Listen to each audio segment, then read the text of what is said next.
Peace and welcome to the culture here on the Black Star Network. I'm your host, Faraji Muhammad. Thank you so much for tuning in and being a part of the conversation. Folks, we got a lot to talk about as we talk about what happened yesterday, last night at my hometown, in my home school, Morgan State University. How there was multiple victims of a major shooting at the homecoming ceremonies. We'll give you the latest, but we're asking the question, should there be more security at homecomings? We'll have that discussion. Also, we got to talk a little bit about President Joe Biden announcing that he's canceled $9 billion in student loan debt. He's continuing to try to make sure that his campaign promise has been fulfilled. We'll give you the latest on that. Also, Kevin McCarthy and what's next for the House Speaker's position, as there have been a number of names to replace the ousted Republican leader. But the question becomes, what's going to happen with him and just what lessons do we learn from the situation? And then later, good choice or better politics, how Vice President Kamala Harris swears in new Senator LaFonza Butler, but some folks are saying that this is identity politics at its max. We'll give you the latest on that. Stay with us. It's all happening on today's edition of The Culture right here on the Black Star Network. Let's go.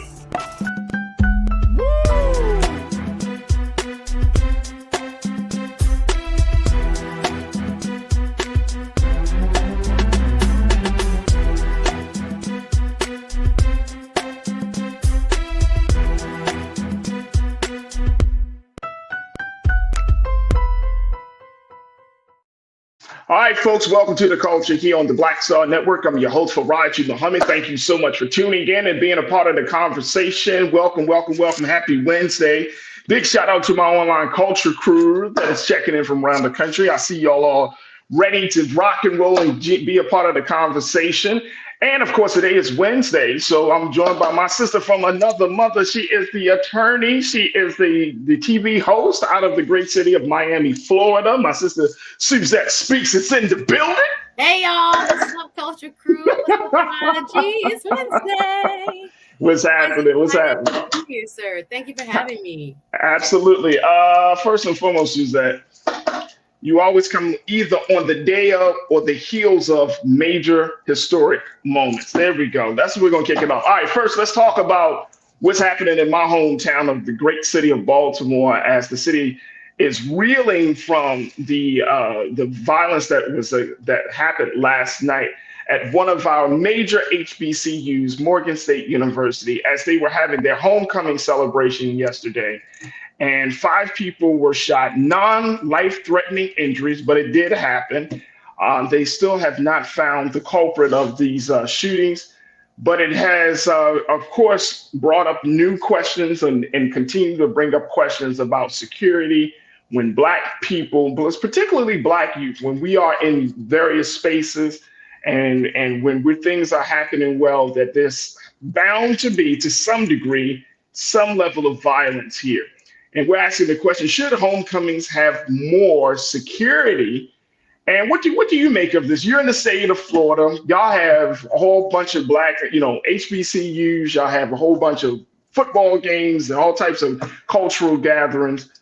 What do you make on this situation? Yes, this was a harrowing story. If you were up last night watching it, I too was trying to get the tidbits from, the news, major news outlets as to what was happening. But I agree with Mayor of Baltimore, Mr. Brandon Scott, when he says this is a national issue. So we just see another of what is now 521 mass shootings now for the year. We're just starting the fourth quarter, and this is the 17th shooting now for this year on a college campus. So Morgan State is just, the latest victim, if you will, of what is a national scourge, which is gun violence and people who have guns who shouldn't have them.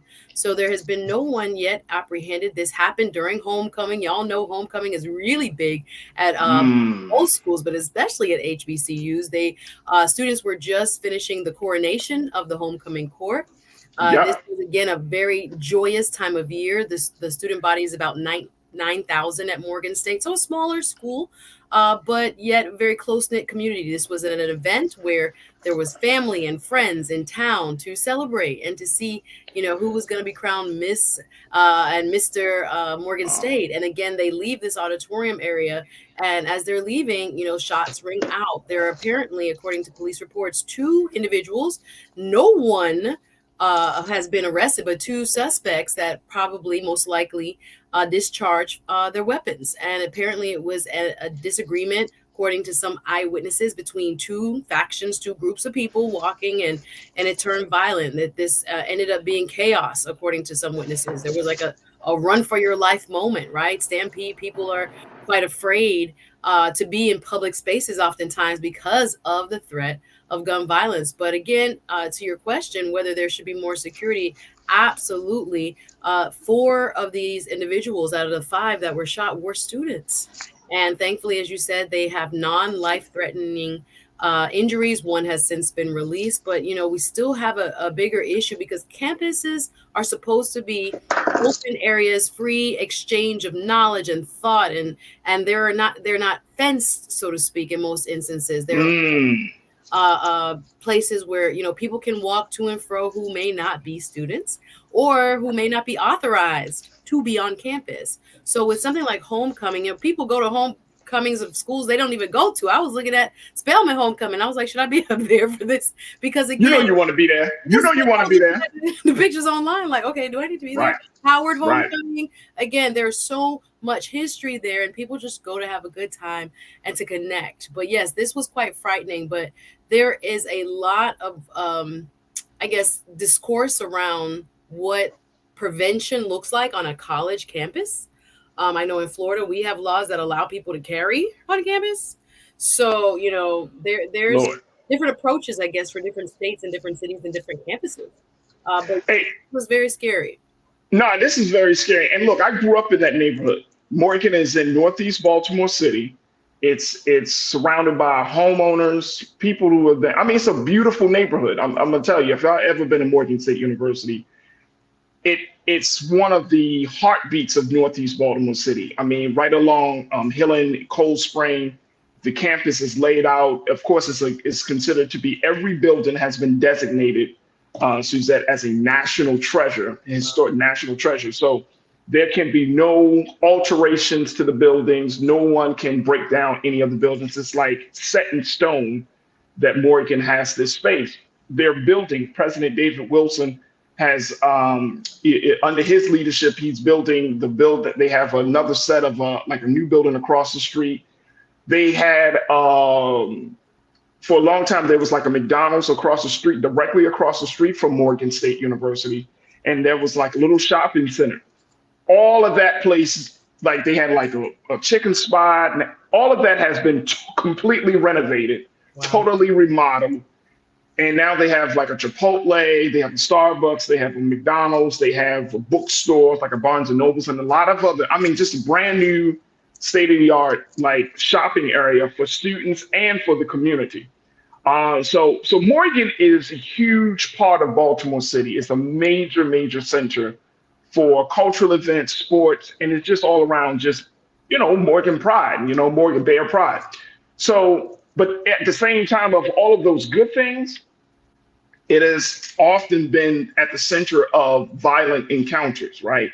And what we have found over the years, growing up right in that neighborhood, Northeast Baltimore, most of the time it's not even students. It's people coming onto the campus who have some issue with the student. And then if say a block up the street, there's a fight or there's some shooting that happens, it's like connected to, there's a shooting at Morgan, right? Now this was at Morgan, right? But the thing is, violence, you just said it, there are no fences, there are no gates, there aren't no large like here in LA, you go past certain schools, they got hedges that are like 20 feet high. You know what I'm saying? Like you can't even see the schools for some of these schools. And this is like elementary and middle school. So there aren't like those security measures. Of course, you got Morgan State Police, and you have a substation that's literally right on the campus, Baltimore City Police Department substation,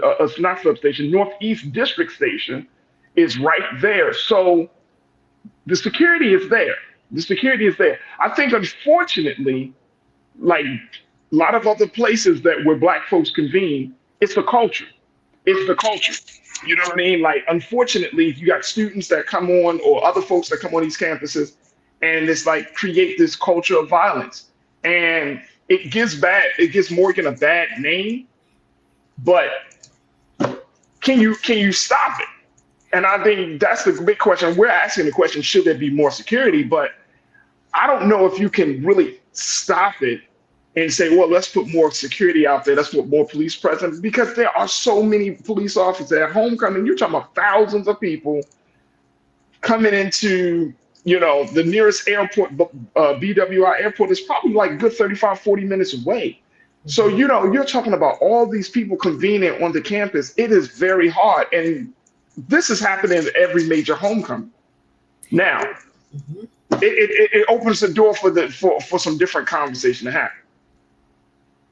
Yeah, I do think, again, this is more of like a crowd control issue when it comes to adding security. Of course, every major event in most cities, you have to have permits, you have to have emergency plans, and you go over, what it is you're planning to do. I've worked on homecoming when I was in school, and we had, all of these meetings, with on-campus police as well as, the community police at large. And it was always, safety first was, the main goal in making sure all these people can come back home and enjoy. But as you stated, a lot of times when we see incidences that are associated with our HBC communities, oftentimes it's outsiders who either come in as, visitors. And we oftentimes see a lot of maybe economically deprived neighborhoods surrounding a lot of our HBCUs. We got to talk about that. I know I can speak about it in Florida, in places where, we have, Florida Memorial here in Miami, the heartbeat of Miami Gardens, again, producing some wonderful leaders here in South Florida. And we have Bethune-Cookman, of course, in Daytona. But when you look at the neighborhoods that oftentimes are adjacent to or surrounding our HBCU communities, they oftentimes are economically struggling.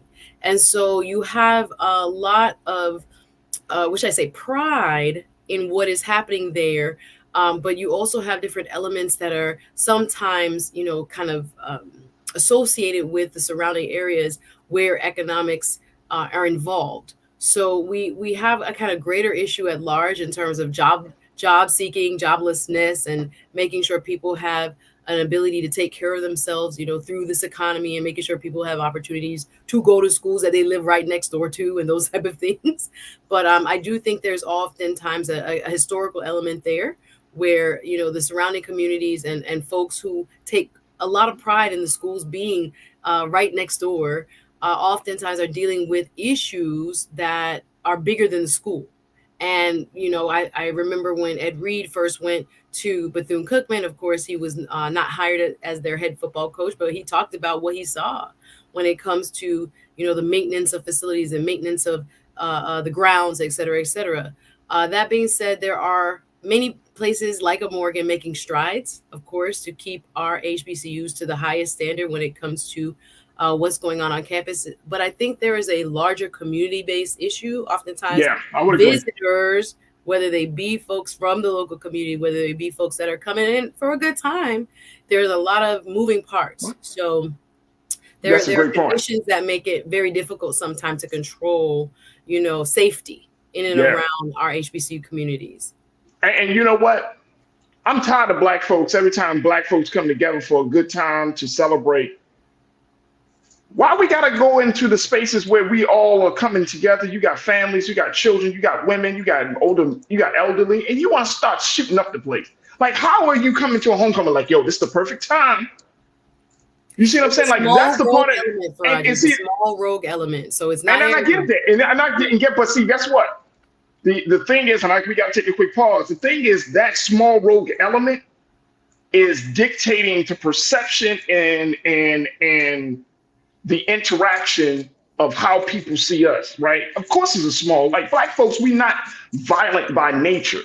We could always say, oh, this is small. It's a 2% number, right? But that 2% can spoil the batch, you know what I mean, for the whole situation, you know? And it's tiring. Like I grew up in Baltimore City. We have been, I mean, years of like shootings, mass before there was even the term mass shooting that was applied to black people. Baltimore had mass shootings all the time growing up in the 80s, the 90s, the 2000s. Like we had mass shootings. So it's like for us at this point, we just do ourselves a disservice. And how many of us, and I know we got to take a break, but let me ask you this question, though, Suzanne. How many of us, and to the crew, how many of us at this point in our life, we've refused to go to major black gatherings because we always think somebody's going to kick it off? Well, we change our whole schedule. We'd be like, oh, so-and-so, this is happening. Oh, we got a ball game coming? No, I ain't going. Why? You know how black folks go. And we say this amongst ourselves because we know there's going to be some riffraff. There's going to be some ruckus. Somebody's going to kick it off. Look, we're going to take a quick pause when we come forward. Let's continue to talk about this issue. Stay with us. We've got a whole lot to talk about on today's edition of The Culture here on the Black Star Network.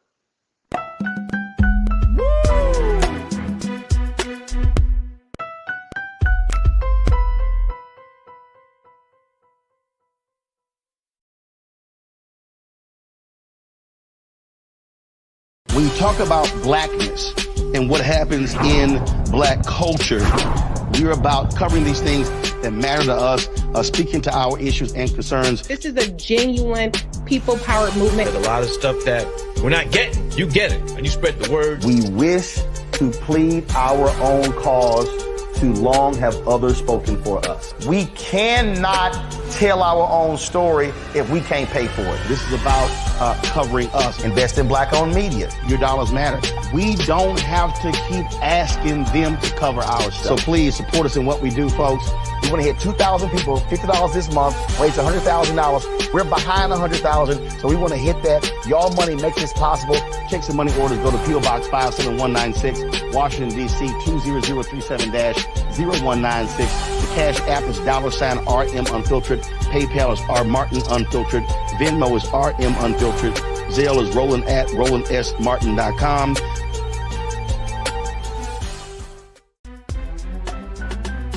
I'm Faraji Muhammad, live from LA.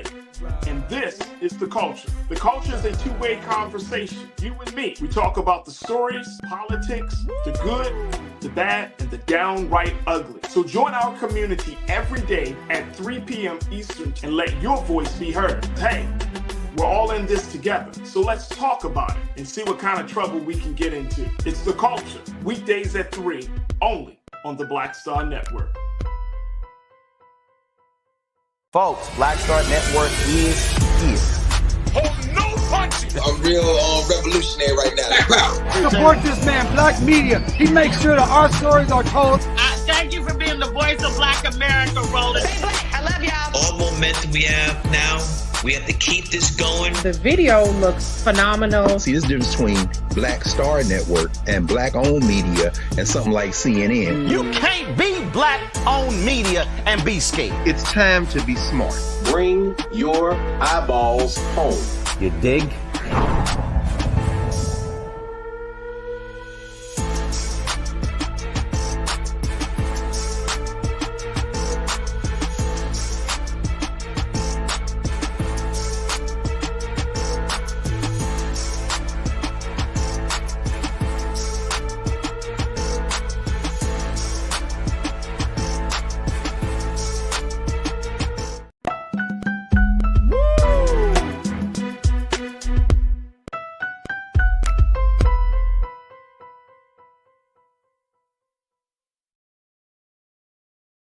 All right, folks, welcome back to The Culture here on the Black Star Network. I'm your host, Faraji Muhammad. We have been talking about the unfortunate shooting at Morgan State University in Baltimore City. This happened last night during the homecoming coronation celebration and this is the coronation of Mr. Morgan and Miss Morgan, a major cultural event that happens each and every year in Baltimore at Morgan. And there was this shooting that happened last night. 5 people were shot, non-life-threatening injuries, but they and one that's, as Suzette pointed out, was released from the hospital today. But of course, it continues the conversation about the safety of college campuses, particularly HBCUs, that often are situated in areas of the city where some people would say are not that safe. But this is Morgan State University, folks. This is my home city and my home school. This is the place where I learned how to get into broadcasting at this particular school of Morgan State University. And bringing my sister Suzette back into it, this is not a crazy, crazy neighborhood. I mean, if you were to drive through the neighborhood that Morgan is situated in, you would be like, you know what, I'm gonna buy a house here. Okay. I mean, it has some, you know, and you know, I think it's funny because being from Baltimore, you're exposed to all elements, right? So people are like, you know, some people, some Black folks, they can't deal with certain elements in our community. That's not me. They're like, I mean, there's no prostitution, there's no drug dealing in the neighborhood, right? People keep their lawns, they have a strong community association. They are homeowners. People keep their grass cut. Mail is delivered. I mean, some of those big elements that often turn us off, those are there. But there's always, and I think in every major city, but at least in Black neighborhoods across this country, there's no perfect neighborhood. There's no perfect neighborhood. You can say, no, in my neighborhood, we don't do those things. Unless you live in a gated situation, far out somewhere, where people are making a certain amount of money that qualifies you to even be in that space. If you're talking about a city neighborhood, I mean, you know, you got to weigh the pros and cons. Morgan is not that neighborhood is not one of those neighborhoods where you're like, oh my gosh, it's seedy. It looks, oh boy, look, it got trash. Trash is not on the ground. It's just not one of those neighborhoods. But to that point though, Suzanne, it's just like, this conversation, and I don't know whether we need to have the conversation with the next generation about this ongoing violence that we see, especially in major public spaces like our HBCUs. Now, I'm not saying that anybody that pulls the trigger is thinking, I'm not going to pull the trigger today because I should have pride in a Black institution. So that's not going to happen today. It's really about the convenience and the circumstance and you having a beef but it's still the culture. Willie, you checked in and said something. You said we don't have violence in our nature, talking about us as Black people. There may be an indoctrination of violence in our culture. And I would agree. I don't think that I think there is an indoctrination. We have a violent culture. You said, Brother Willie, first American culture, then music culture, then video games, then et cetera, et cetera. Mom said, don't play with guns. But that's not everybody's mom. But I understand your point. There is all of those layers, Suzette, in terms of the violence in our culture. And I don't know if it's just we can just place it there. I agree that those things take responsibility. But what about personal behavior? What about just personal behavior? What about taking personal accountability and saying, you know what? I'm not going to do this now. People often say, oh, back in the day, we had a street code, no children, no women. That code is out the door now. So I'm kind of at a loss of words for this. I would like to kind of extend it to a representation of American culture as a whole, because American culture has seen that most, mass shooters are younger white men. So there are facets of our culture that we as Black people inherently absorb and become a part of because we are a part of the greater culture. And I do think we have unique aspects of what is taught about, machismo and masculinity, but so do white men. That's why we do see, again, a lot of violence across racial lines, except we are oftentimes, the propaganda for violence in our country when it comes to the representation in the media, the representation in movies, representation, when politicians want to stand up and give speeches, they paint pictures that include us in our neighborhoods most often. So I want to kind of push back and make sure we are contextualizing it in terms of gun violence across the board in our country is Yeah, I agree with that. very important and really sadly growing issue from those gated communities because no one is really safe. You know, Parkland, when I think about Nicholas Cruz and what happened, you know, in Parkland, Florida, that is a high economic part of Broward County. It is a, you know, they have the highest property values. Those folks live, you know, in I have several friends that live up there. And again, they couldn't escape it.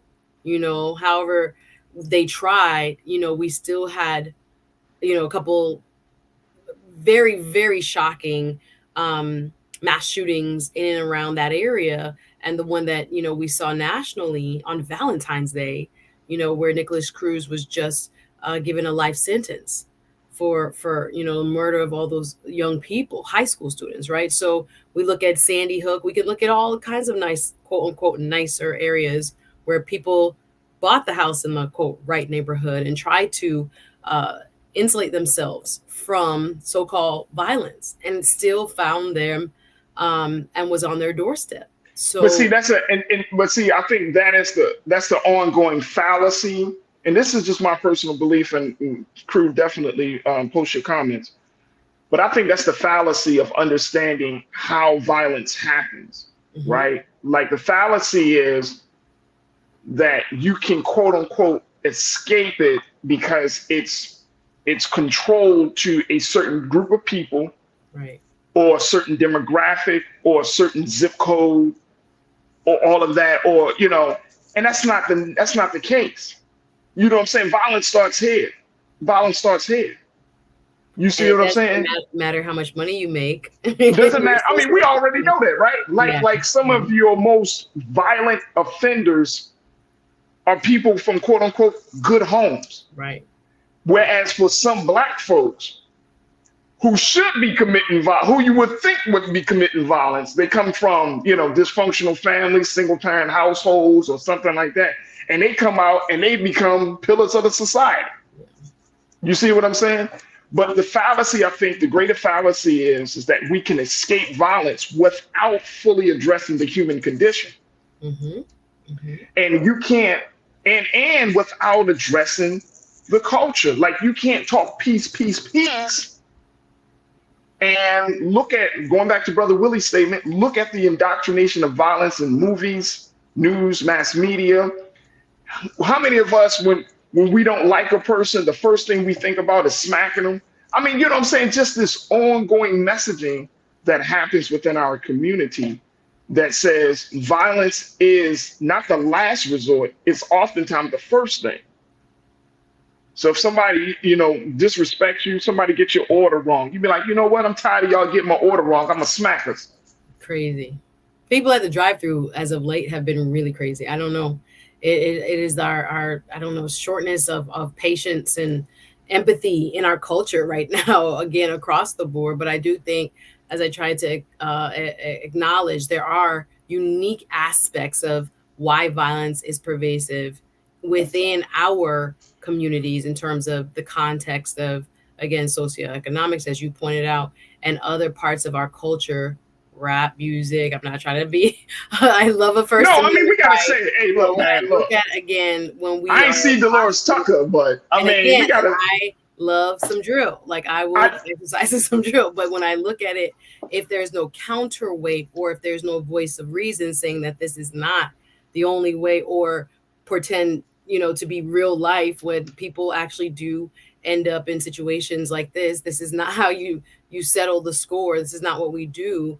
But there is no counterweight oftentimes to the, you know, what we see is like a more heavier, violent based, you know, expression. Again, they're just reflecting back what their experiences are. Some other people are making it up as they go along. But, right. You know, we don't have that balance of the consciousness of who we are in terms of the musicians who will speak to, you know, knowledge of self and understanding, you know, once you respect yourself, you can respect others. And you wouldn't do certain things if you loved yourself, because, you know, we talk about, you know, loving your neighbor as yourself. The condition that we're seeing is most people don't love themselves. Well, that's what I'm saying. About themselves that we need to, you know, kind of help them strengthen their self-awareness, etc. So however we need to be doing that, we should be doing that. And that's a whole nother conversation. But yeah, we need to be doing that and teaching our young people more about knowledge of self, so that there is less of this, like, inhumanity towards someone who has, wronged you. And even, like I said, people in their 20s and 30s are doing it, like grown-ups. We say young people, but these folks who were shot were between the ages of 18 and 22. Right. So very young. But yeah, there are a lot of lessons that we can take away from this, but it's the community building piece, to see you as my brother, me as your sister, as I could be your cousin, your aunt, that sense of community is something I think we need to work on, however we want to develop it, in whatever programs and every ways, we can all contribute to that, helping to shape a young person. But yeah, I think there's a lack of that going on. Absolutely. And very quickly, Mr. Esoteric, you checked in. Welcome to the chat, my brother. You said, my son is a student at Morgan. He told me he was in his room and he heard all the shots. He had decided to stay inside from all the crowds last night and was glad he did. So am I. And I'm glad as well, Mr. Esoteric, that your son stayed home and you're not, the victim, the father of another victim. So, big shout out for your son for having that, that thinking to stay inside. Folks, we got to take another pause. When we come forward, more conversation. Stay with us. It's The Culture here on the Black Star Network.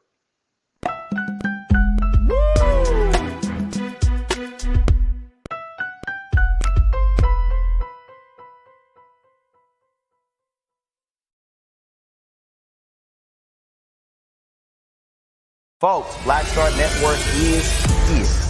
Hold no punches. I'm real revolutionary right now. Support this man, Black Media. He makes sure that our stories are told. Thank you for being the voice of Black America, Roland. I love y'all. All momentum we have now, we have to keep this going. The video looks phenomenal. See, this difference between Black Star Network and Black-owned media and something like CNN. You can't be Black-owned media and be scared. It's time to be smart. Bring your eyeballs home. You dig?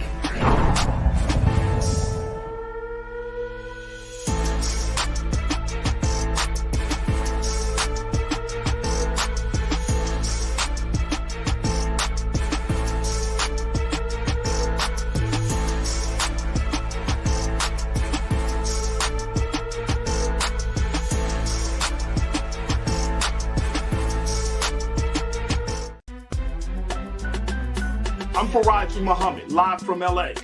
And this is The Culture. The Culture is a two-way conversation. You and me. We talk about the stories, politics, the good, the bad, and the downright ugly. So join our community every day at 3 p.m. Eastern and let your voice be heard. Hey, we're all in this together. So let's talk about it and see what kind of trouble we can get into. It's The Culture, weekdays at 3, only on the Black Star Network.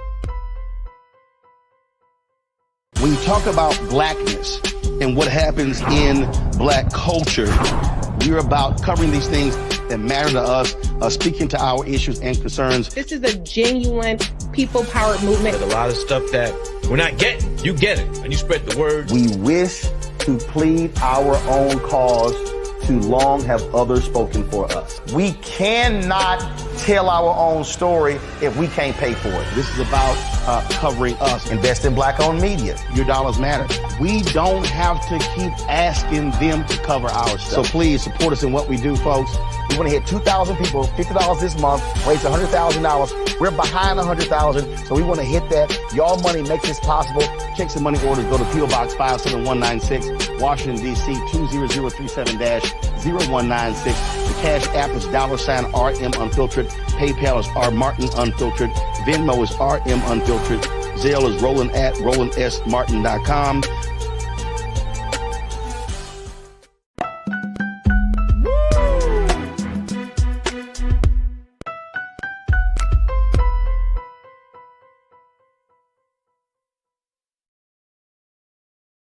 All right, folks, welcome back to The Culture here on the Black Star Network. We've been checking in with my sister Suzette Speaks as we talked about just the unfortunate shooting from Morgan State University, one of our great HBCUs that's in the city of Baltimore.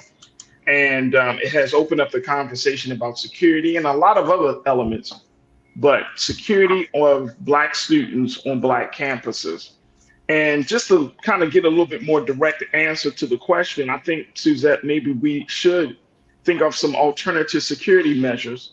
It may not be more police, may not be more school police or even more city police. It might be just teaching a group of students how to become peacemakers when they're like present and walking around and empowering them with some conflict resolution or some violence prevention tactics that can be used where you're empowering students with other to do that type of work.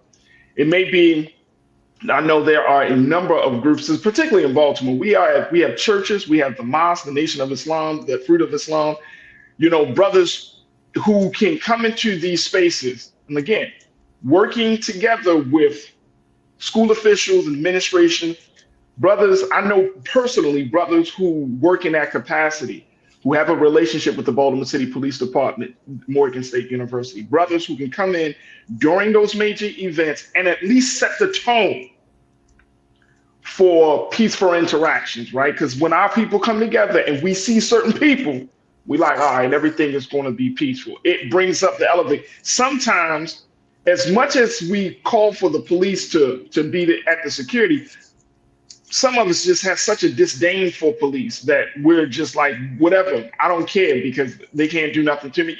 We just have this view. But sometimes you need some alternative measures, some new faces, a different group of folks to be on campus to assist to make sure that the events and everything happening. But those are outside measures. The real measure is to try to get our young people away from violent behavior and violent culture. I think that's it, and that's a much bigger thing to tackle. But I think that's the work that needs to be done. That our children, Black students, Black youth are growing up thinking violence is the way to resolve their issues.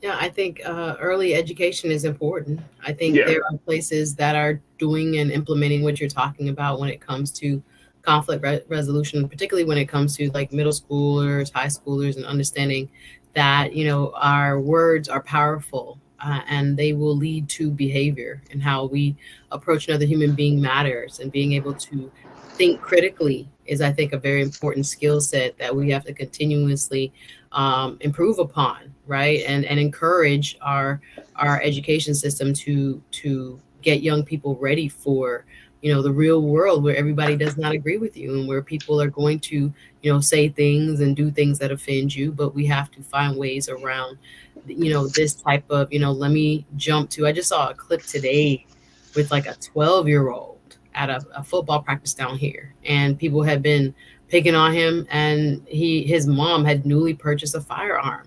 And while they were, some say going after him, going after his bag, his chips, whatever it was, he shot two of them. And I thought, wow, this young boy, thought this was a way to resolve his issue. And these are, not isolated incidences. We see them, we hear about them, and some parents are going to say, they have, spoken to their children about this. But I think there's, again, all these outside influences now when it comes to children. And parents have a very tough job. They have a very difficult job. Teachers have a very tough job in trying to shape the minds and hopefully the hearts of our young people. And I would wholeheartedly agree. Parents, we got tough jobs. Teachers got tough jobs. But you know who we got a tougher job? We cannot allow our community. We can't speak for anyone else, but for Black folks, we can't just put it on 2 or 3 groups of people. You can't be like, oh, it's the parents' job, it's the teachers. No, it's all of our jobs. If you see young people engaged in potentially violent behavior, or they are engaged in violent behavior, it is our responsibility to step up and do something. You know what I'm saying? Like, I don't care if it's talking to them. I don't care if it's stopping a fight. I mean, we got to think outside the box. We can't be like, that's not my child. You see what I'm saying? Because I am a true believer in this. If you put out good energy, if you put out energy of peace, if you put out an energy of nonviolence, when you're handling and interacting and engaging with other Black folks, then that energy is going to be multiplied and it's going to be reciprocated. So at this point, like, we can't wait on the police. We can't wait on the mayor. We can't wait on somebody outside of ourselves. We have to take on the mantle of, I'm gonna handle this myself. And that doesn't have to be an individual thing. It could just simply be a group thing, a community thing. If you're at homecoming and you hear some people, yes, get the authorities, get folks, right? But at the same time, you know what I mean? Try to your best to use the best of intelligence. If you're in a large situation, hey brothers, can y'all come up? Look, we got a situation, brothers. Hey brothers, can you help me? Can we maybe resolve the situation? Trust and believe.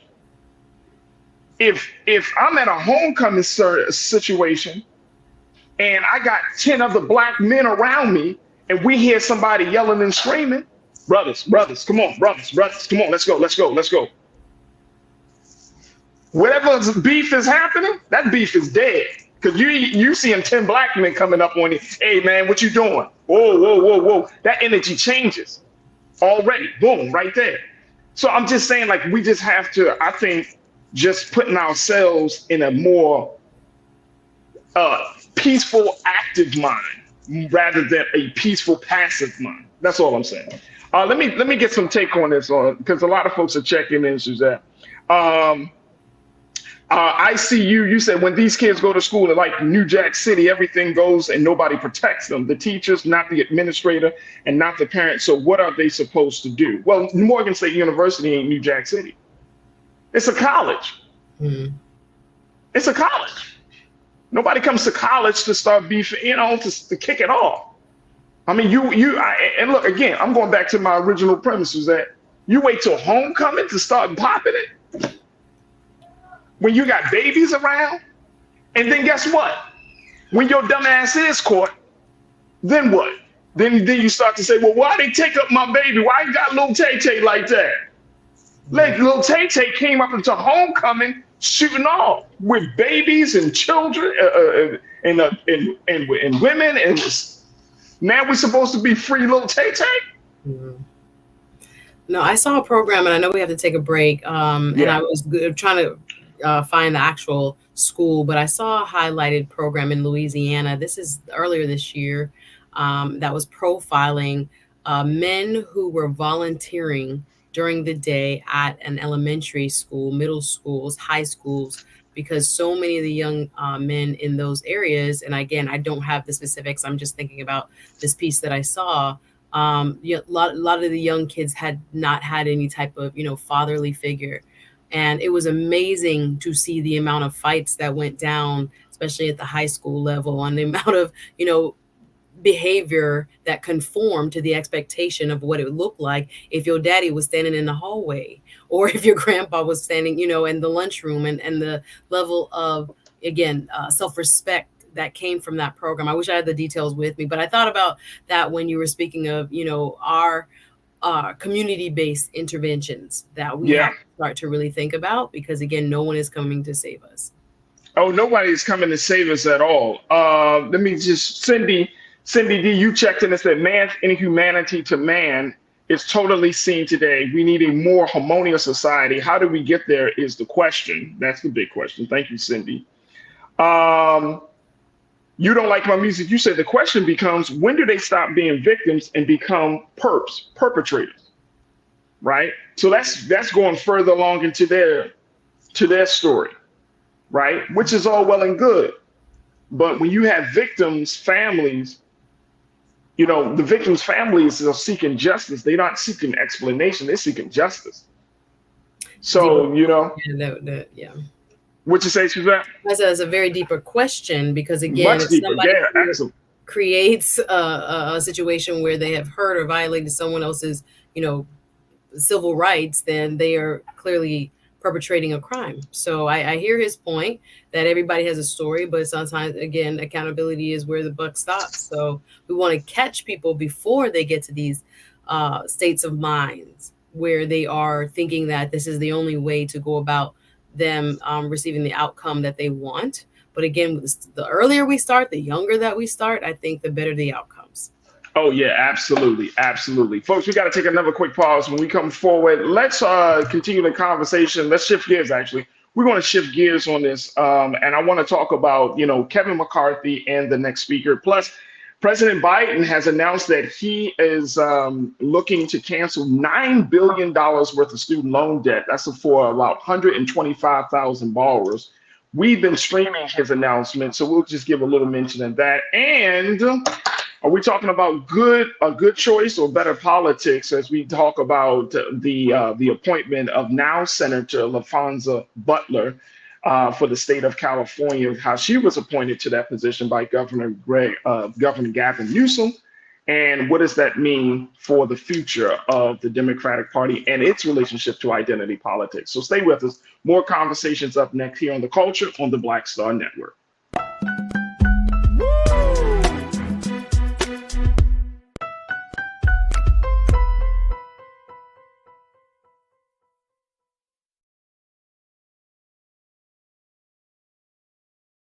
Black Star Network is here. Oh, no punch! I'm real revolutionary right now.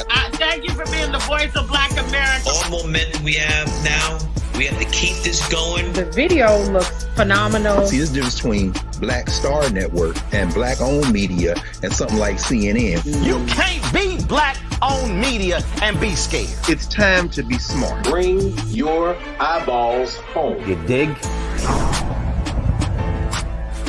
When you talk about blackness and what happens in black culture, we're about covering these things that matter to us, speaking to our issues and concerns. This is a genuine people-powered movement. There's a lot of stuff that we're not getting. You get it, and you spread the word. We wish to plead our own cause. Too long have others spoken for us. We cannot tell our own story if we can't pay for it. This is about covering us. Invest in black-owned media. Your dollars matter. We don't have to keep asking them to cover our stuff. So please support us in what we do, folks. We want to hit 2,000 people, $50 this month, raise $100,000. We're behind 100,000, so we want to hit that. Y'all money makes this possible. Checks and money orders go to P.O. Box 57196, Washington, D.C. 20037-0196. The Cash App is $RM Unfiltered. PayPal is R Martin Unfiltered. Venmo is RM Unfiltered. Zelle is Roland at RolandSMartin.com.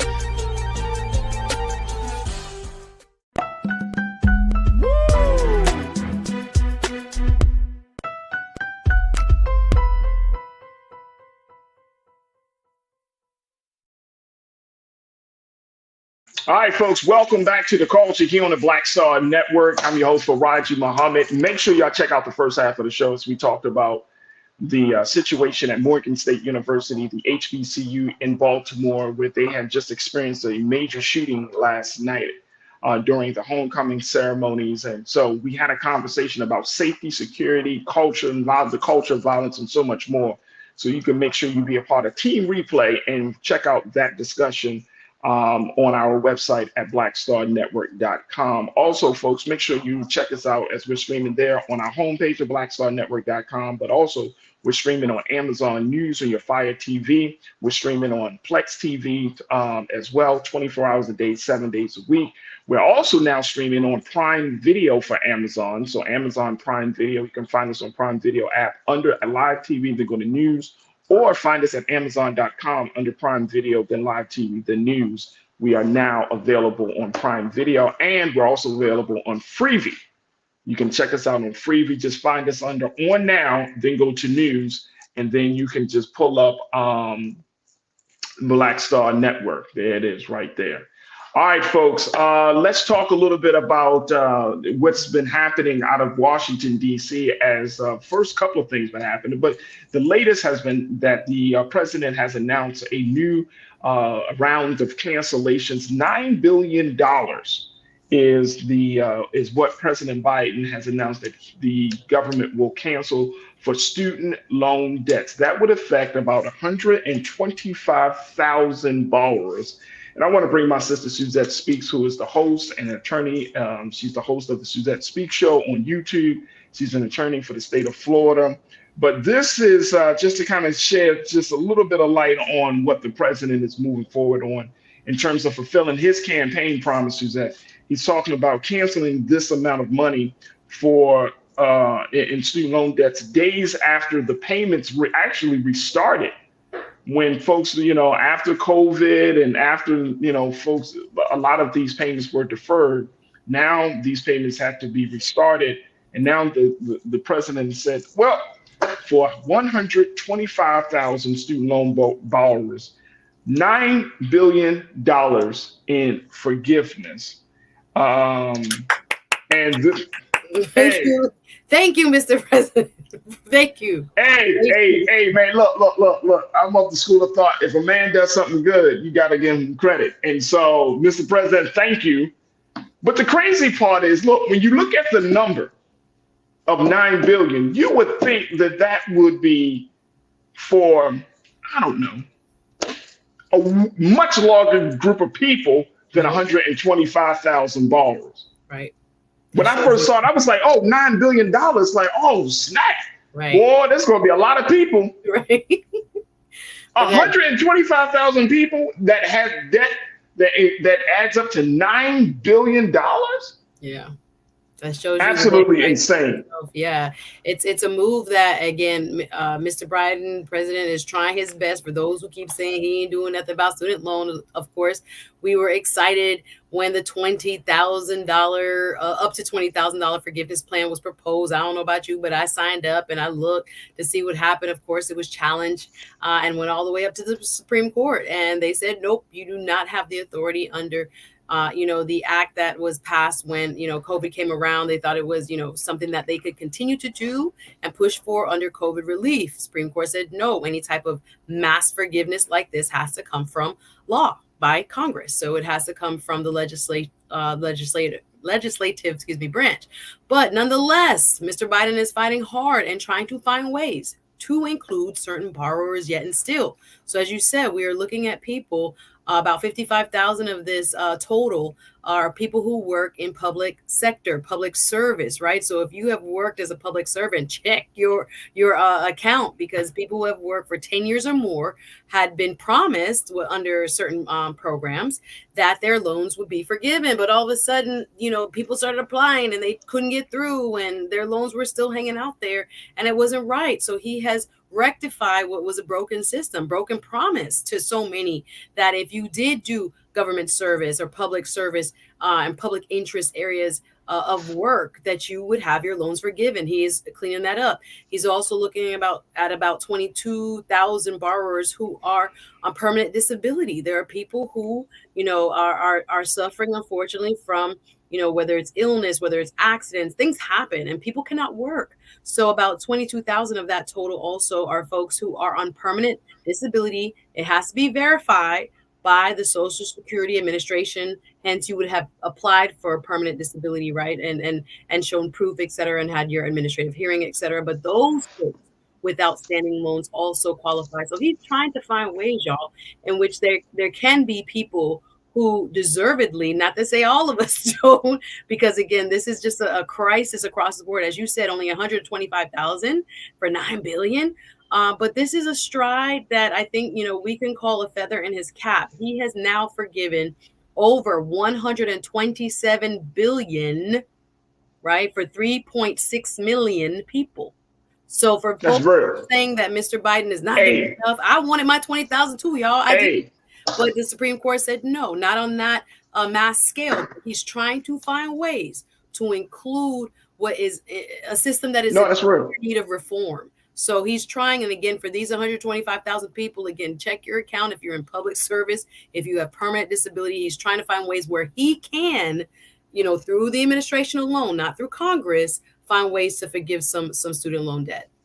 All right, a couple of people. First, Cindy D said, I'm a public servant. I will check that. Please check that. Check his sis. I was like, wait a minute, I should have stayed with the state longer. But it's real. And these folks have been applying over time. And over the last 20 years, they haven't gotten anywhere. So who should get it? You know who should get it? Who's that? Teachers, police officers, firefighters, all of those civil servants, nurses. You know what I'm saying? Like if you work in that capacity, in a civil servant capacity, you should have your debt forgiven. Well, look especially at it. Teachers, especially public, teachers. Yes, sir. I agree. And public service sector is what this covers. So right. If it's all of what you just mentioned, but perhaps some of them will fall under this type of relief. So make sure you call your servicer. As he said, the bills coming due this month, October. Here we are. And a bunch of people are scrambling to figure out, how can we, manage this payment with inflation being what it is and, all of the other bills we have. But we also have programs that this administration have put forward based on income. So even what you had pre-pandemic, you might think that's the best you can get as far as your repayment plan. But look at what your income is now and you can go, check out what options are available to you now. Because this is a very heavy weight on, I think 20 plus million, maybe more Americans left in this system that owe a lot of money. So we got to find. You know what? To do all this. Yeah. I'm sorry, Suzanne. I just got to say this. Like, it sucks if you had to go to school years ago and you couldn't take advantage of an opportunity like that because of who was in office at that time. It sucks. Hey, ABX girl, you checked in and said it. As a Generation Xer, my generation who graduated in the 90s and senior citizens still have debt. And if you die, your family will still owe. It doesn't go away with bankruptcy. There's so many parts. And that's crazy. President Obama didn't get rid of his till he became president. Like, for real. So this is a continuous... I don't know what you call it. Like I call it an issue, but it's not, it doesn't really capture the gravity of how it impacts people's lives. I know folks that went to med school, 200, 300,000, for med school. Oh my God. We want people to become doctors. We want people to, serve their communities and their passion for medical care and all this. But then you come out laden with so much debt. And if you want to be a general practitioner, for example, or work in, some kind of public sector, we need those type of physicians. We need those. We can go into all kinds of degrees at this point, but it's just very sad that, again, a system that affects so many continues to be so burdensome. And it doesn't seem like, again, unless Congress moves, we're not going to get any wide-ranging reform. Absolutely. Yvonne NW, Ms. Gibbs, you said 100% agree. The people who work in the Department of Education staff, first responders, law enforcement, and other public serving members. Absolutely. Absolutely. You got to open up that space. Keisha Poole, you said I was a law enforcement officer and mine was forgiven after I retired. It's happening. Even if you have retired, check into it. Thank you, President Biden. Yep. Corinna, our sister Corinna checked in. She said, if you were old enough to vote in 2016, but stay your ass at home and now complaining about student debt, you are accountable for this mess. And now we all have to live with the damage. My sister, she gonna keep it real. Listen, they're trying their best within the auspices of the president and the Department of Education, from the administrative branch, from the executive branch. They're trying what they can. But really, Congress, our U.S. Senate and U.S. House has to come up with some kind of bill for that 20,000 or whatever type of program to become fully instituted in our country. You don't like my music? You said this was Liz Warren's idea. We should thank Liz Warren. Okay, don't forget it was not Biden's idea. Thanks, Liz. Okay. Salute to Elizabeth Warren. Hey, look, you know what? Hey, look. If it's Liz Warren, thank you, Senator Warren. If it's not Biden, I'm gonna still thank you, Mr. Biden, because he didn't have to listen to Liz Warren. Right. He could have been like a lot of other presidents, right? In that regard, he could have said, but he listened. And she put it on his heart, and he's trying to change some things. So you still got to thank the president because he didn't have to listen. How many presidents are giving good guidance and still refuse to do what's right. That part, yeah. So that's what it is. Thank God. Hey, how about I'm waiting on mine Friday, but okay, we'll take this right here. We'll take this right here. Thank you, President Biden. We'll take this. It's a win. A win is a win. That is. It's a win. It's a win. Whether it's through the kicker or whether it's through the coach or the quarterback, a win is a win. I'm happy for those 125,000 people. I'm happy for them. I'm just waiting, Lord, for my turn. But yes, a win is a win. All right, folks, we got to take another quick pause. When we come forward, let's talk about Suzette's favorite party, the GOP, and what's going to happen with Mr. Kevin McCarthy and what's going to happen with that House Speaker seat. Stay with us. That conversation is up next here on The Culture on the Black Star Network.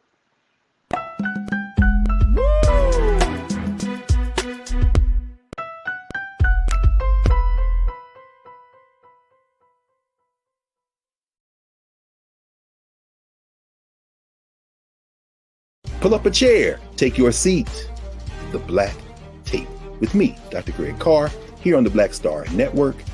Every week, we'll take a deeper dive into the world we're living in. Join the conversation only on the Black Star Network.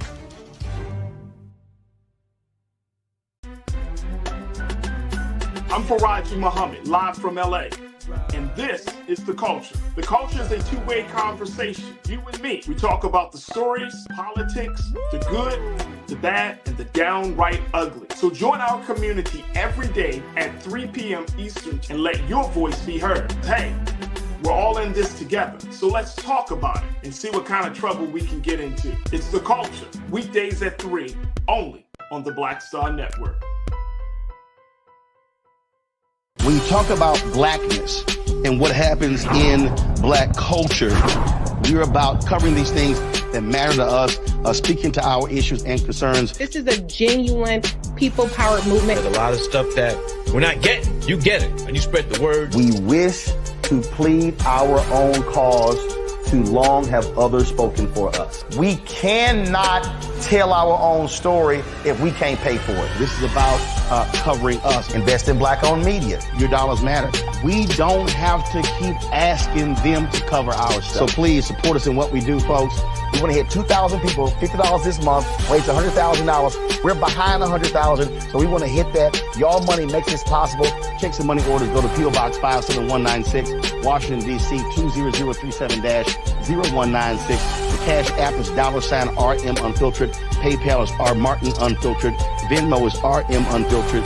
Zelle is Roland at RolandSMartin.com. Folks, Black Star Network is here. Oh, no punches! I'm real revolutionary right now. Support this man, Black Media. He makes sure that our stories are told. Thank you for being the voice of Black America, Roland. Stay black. I love y'all. All momentum we have now, we have to keep this going. The video looks phenomenal. See, this difference between Black Star Network and black-owned media and something like CNN. You can't be black-owned media and be scared. It's time to be smart. Bring your eyeballs home. You dig?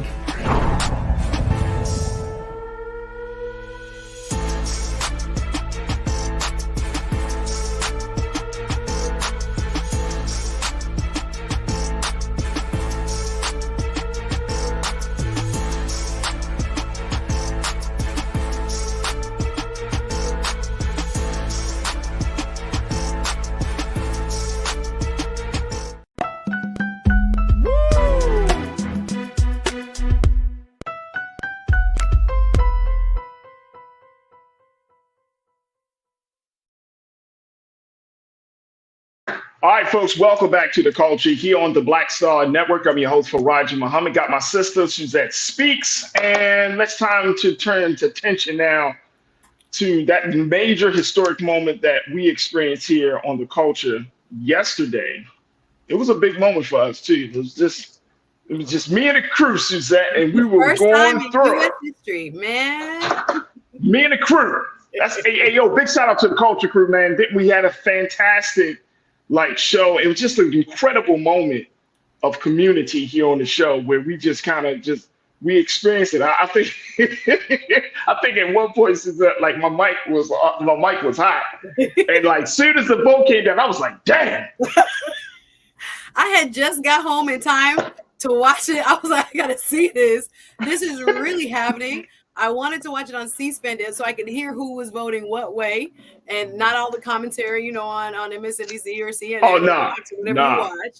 But I was no. trying to get the who didn't vote. I saw that Congresswoman Pelosi did not cast a vote. In Right. fact, there were 9 members who did not vote.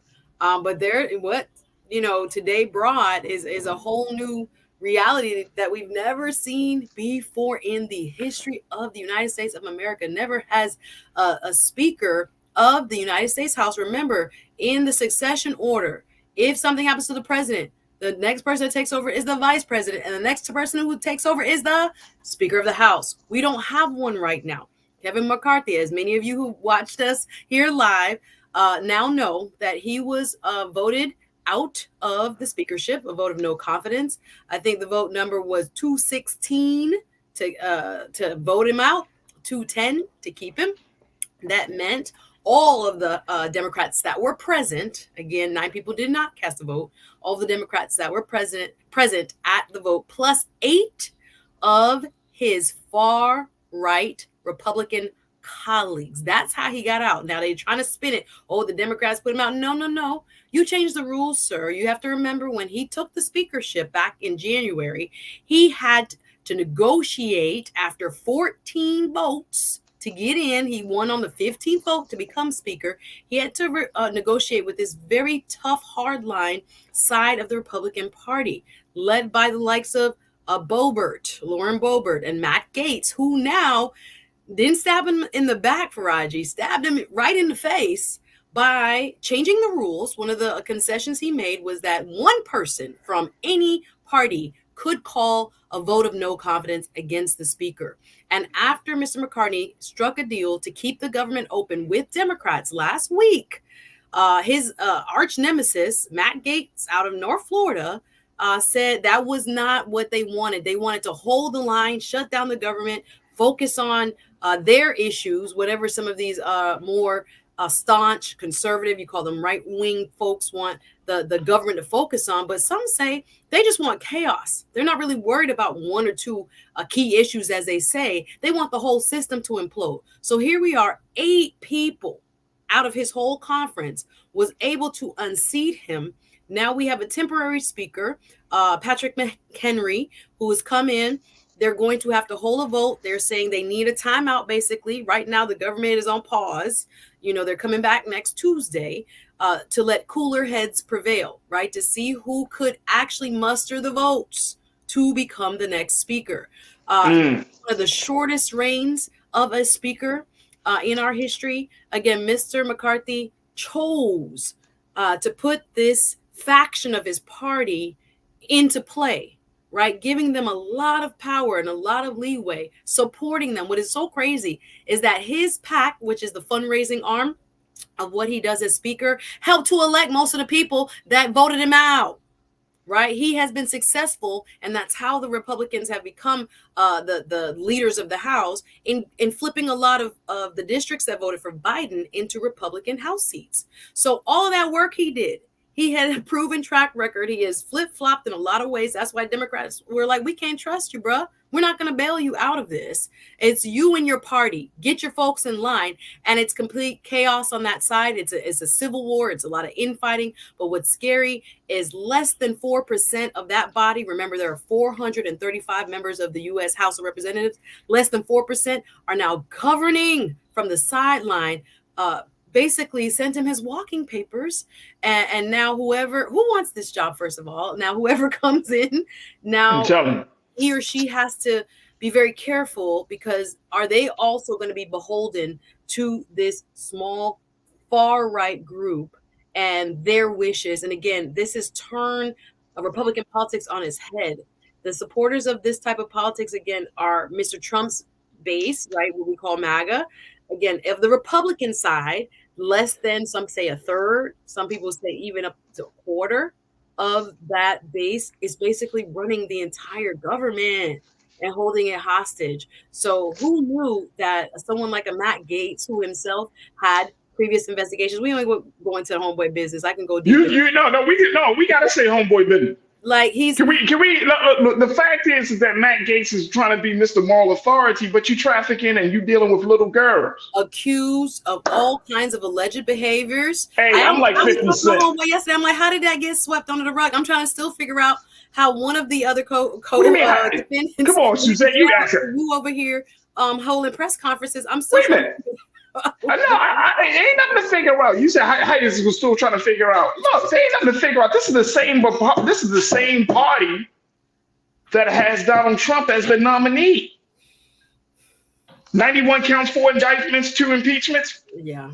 Of course, Matt Gaetz, who is and I know he did that. I'm like 50 Cent from all Power. All people are innocent he did that. And guilty. We have to say that. He denies all allegations. We have to say that.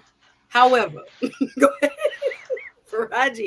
Hey, no, I'm not putting nothing past nobody, right? Really? And I know this dude is shady. Trust and believe me, he is shady than Eminem. You know what I'm saying? Like, it's crazy how this dude, and he says, look, CNBC put out this article because part of what they have, and we got to take a quick pause, but part of this situation as a backlash of this whole situation is around 2 major high-profile Democrats. Steny Hoyer from Maryland, the Democrat out of Maryland, Nancy Pelosi, Democrat out of California, right? Both of them were not ousted, but both of them were abruptly evicted from their longtime Capitol hideaway offices without explanation. You don't want to run a government, but you want to play petty politics. And that anyone who knows the House building, this type of layout and what office you get kind of matters. And it's based on seniority, et cetera. And the first thing Patrick McHenry does is send an email at whatever time last night and say, vacate your offices. We want your offices to the Democrats, Steny Hoyer and Nancy Pelosi. That's what you want to do? How about you figure out who's going to be your next leader? How about you? Oh, they're already doing it. But see, here's well, we can't vote on anything because we don't have a speaker. What is going on? And that's what you're worried about? It's very petty. Yeah, and see, the thing is, this is going to be petty politics because there is that faction that you just spoke about that is led by Matt Gaetz that is looking to take over Congress in a very, very big way. Here's the thing around this very quickly, then we're going to go to our next pause. House Speaker, like I said, Nancy Pelosi, Steny Hoyer, they were both told their small but coveted second offices within the Capitol will be, quote unquote, reassigned. And this is the other thing about that. She was out dealing with, she was in California to mourn the loss of her friend Dianne Feinstein, which is why she wasn't there, right? So she couldn't be there. But then McCarthy goes on record. He had after yesterday's vote, he said that when he was elected speaker in January, Nancy Pelosi had promised him she would always back you up. This is what he said, if a member of the GOP caucus introduced a motion to vacate. So, but when that situation came down, she was not in Washington to help McCarthy out. And so he said today was a political decision by the Democrats. Sir, you have no control of your own caucus. You cannot get all the Republicans on one page. You have 8 rogue Republicans running your entire agenda. You had to acquiesce all your power. That's how you ended up in this predicament where one person, usually it's a majority of one party that can call the motion to vacate the speakership. You gave one person, knowing that you had a target on your back by this far-right small group that wanted you out at all costs. They didn't like you anyway. And no matter what you did to get back into their graces, they still were bent on seeing you removed because you didn't do enough for them. They wanted, again, to hold the line on the government shutdown. And try to squeeze as much as they can out of, the Democrats. And who is Kevin McCarthy to try to work with them and sign a deal to keep the government open only for another 40 some days. But yeah, 46 he looked at it and he said, this is what's best for the country. And now he's being made to pay with the highest cost. If anybody should be moving offices, sir, you're no longer the speaker, sir. How about your office, sir? And look, we got to take a quick pause, Suzette. We got to take a quick pause. But this is why I wasn't excited. I know that some people were excited. I know. Corinna, I see you. You said that you were so excited. You know, Suzette, you said it's like, this is why I'm going to share with y'all when we come back from break why I wasn't excited. Because yesterday we talked about warfare politics, Suzette. There's a difference between what we've been seeing with traditional politics. We are engaged in warfare politics now, right? And this is no holds barred, no bump tradition, bump dignity, civility. All of that is getting thrown out. This is warfare politics right now. We can call it petty for the office move and all of that, but I'm telling you, it's warfare politics. We got to just stay with us, folks. I'm gonna share with you my thinking. Of course, get your take on this as well as we continue to talk about what's next for the speaker seat and Kevin McCarthy. Stay with us. It's The Culture here on the Black Star Network.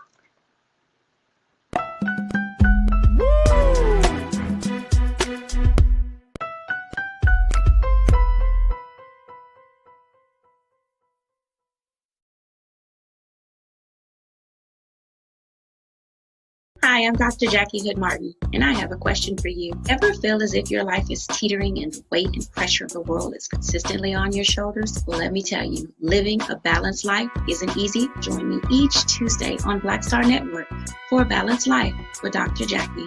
We'll laugh together, cry together, pull ourselves together, and cheer each other on. So join me for new shows each Tuesday on Black Star Network, A Balanced Life with Dr. Jackie.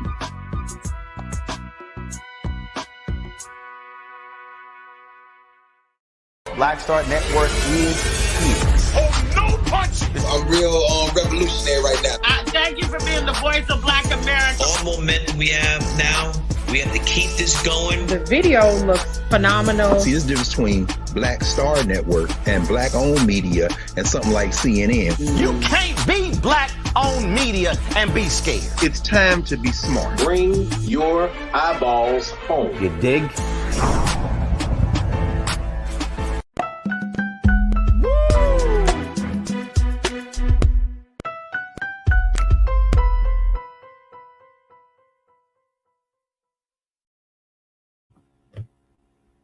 All right, folks, welcome back to The Culture here on the Black Star Network. We've been checking in with my sister Suzette Speaks. We're talking about Kevin McCarthy. We're talking about what's next for the speaker seat from the historic vote yesterday where Representative Kevin McCarthy was ousted by a member of his own party, of his own caucus, for essentially not showing the leadership that they think that he should have shown. Some people have even gone far to say he made deals with the devil and he lost. Matt Gaetz, on the other hand, the Republican representative from Florida, he took a roll of the dice and won big. Yeah. Now he got the seat vacated. Questions abound as to what the situation will look like, what's going to be the future of the House. And more importantly, I called it yesterday the GOP implosion, because we see what's going on with Trump. Now we got this situation. We see more details are coming out around Clarence Thomas and his biased ass. So you got all this stuff happening within this one party. So it's going to be interesting. But here's the thing, my take on this. Warfare politics is in full effect right now. So we just shared that Pelosi and Steny Hoyer were both just abruptly evicted from one of their offices. Small thing, but I think it's a little bit of one of those things like, we're coming to get you. We're going to make you look silly. We're going to put you in a vulnerable position. Then to have Kevin McCarthy not put blame on his own party, because why? He's a party man, right? He tries to stick with it. But he's going to put the blame on the Democrats, who some of the traditional Republicans have actually gotten mad with the Democrats for siding with the conservatives. Look at the mess that we're in with this now. Corinna, you checked in. You said, let me say this because Corinna going off in the chat, y'all. as always. She said that this whole situation is a disgrace. And it's being seen all around the world. But this is warfare politics. This is warfare politics. And if we think as Black people in this country that we can just go along and get along, or that we can still play by the same rules that we've been playing by for the past 25, 30, 40, 50 years, with this group of GOP representatives and political leaders, I think we really are going to show that we are out of touch and out of tune with what's going on. If we think we could just be like, oh no, we better have a war plan too. If that's the case. If that's the case, you know what I'm saying? Like Black people, I'm saying Black America. I'm not talking about Democrat. I'm just talking about Black folks. If Black folks got to have a war plan too. Well, I'm looking at it from the idea that this former speaker wants to blame Nancy Pelosi. Well, he should be blaming Donald Trump, right? Mr. Trump had played a pivotal role in his election again when it took 14 different rounds of voting and he won on the 15th. He was calling him my Kevin, and he was calling people on the floor of the House chamber and telling them it was okay, allegedly, to go ahead and vote for him. But he was mighty silent this time around. And he didn't call off the dog, so to speak. And again, their problem is within themselves. The people who they have allowed to gain a platform and to become more relevant. This is not the first time a very far right faction has reared its head in our politics. If you go back to Speaker Newt Gingrich, he handled them quite differently. He sidelined them. They didn't get coveted committees. Kevin McCarthy allowed them to get seats on big committees, right? Committees that hold a lot of weight. And therefore, their style of politics, which you're calling, I'm calling it more like zero sum. Before, you could look at your opponent and say, we disagree on this, we disagree on that and that too, but maybe, there's something we do agree on. Let's make it happen. They're not interested in that. I really think there are some members who are actually wanting to kind of create chaos in a system, right? If they see that's exactly it. That's what it's about. It's not finding common ground. We got to govern. No. You don't even have a leader. We have to govern. Y'all cannot come up with a new name. Y'all got to take a whole weekend off to try to make deals and call folks and let people calm down, because there are reasonable folks who serve on the Republican side. But they have given so much. But see, where's the reason that though? Individuals, and now they want to blame everybody but themselves. No, the I agree. Democrats did not have to bail you out. Your own I party agree. has been hijacked, and y'all gave them platforms, and y'all allowed them to and see, that's the problem, Suzette. That is the problem.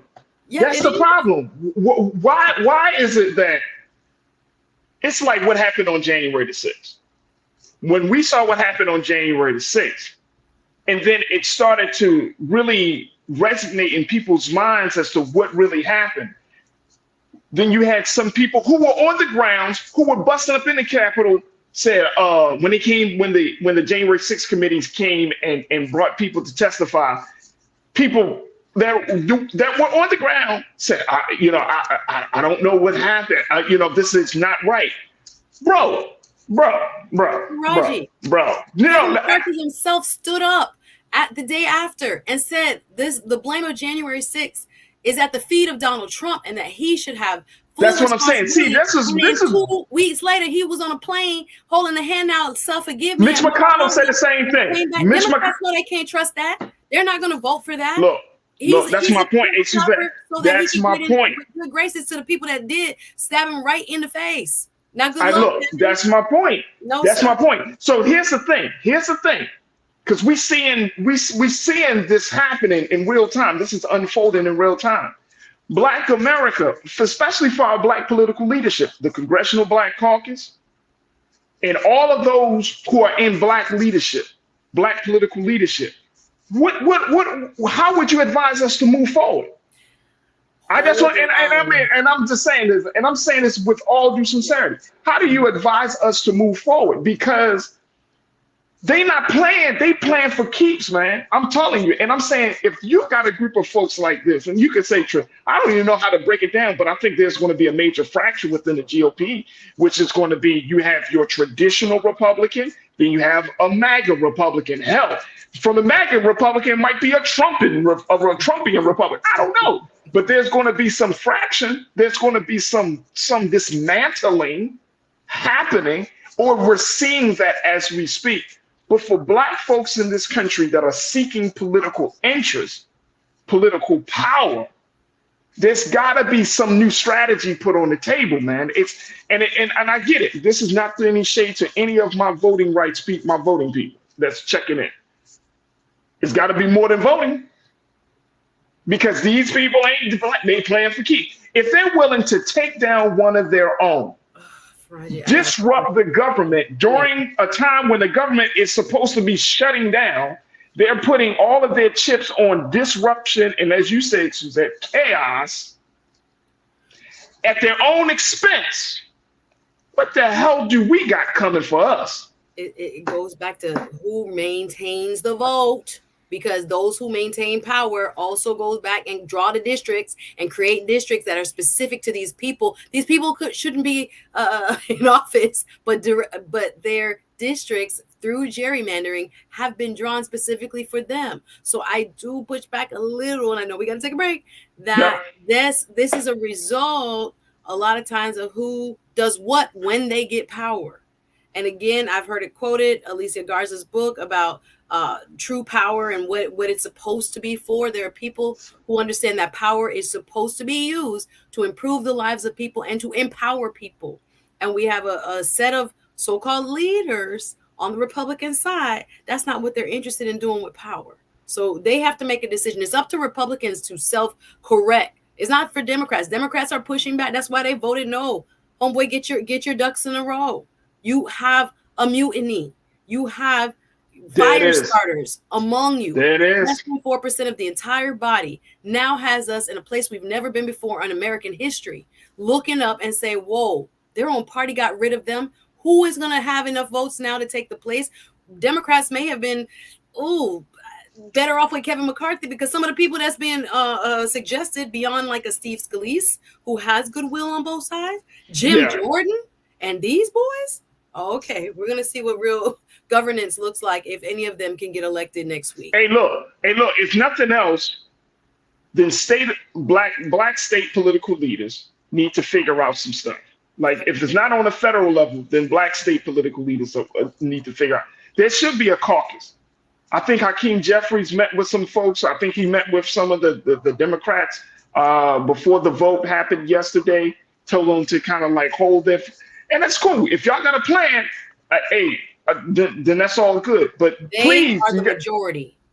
They control the votes. Republicans control the votes. I get that. I understand. If they can get themselves together, it might cost them next year, and we'll see the House return to Democratic control. Hey, look, I'm gonna be honest with you, Suzette. Again, we're gonna have a year away is a long time. We'll see if they can. And it's a short time. You know what I mean? Yeah, we'll see. What I'm saying. We'll see. We got another government shut. We got to take a break. We got to take a break, man. Because hey, look, Janelle checked in and said, when Suzette speaks, gets going, she removes her earpiece and talks all over Faraji. Suzette be like, look, let me just tell y'all something. You know how you remember how the sisters be back in the day when y'all about to fight? Girl, pass me the Vaseline. So check this out, girl. Check this out. This is what's going to happen. No, it's excitement. Sorry for the crosstalk. It's excitement. No, I don't care. Let's go. Let's go. No, stay with us, man. It's the culture right here on the Black Star Network.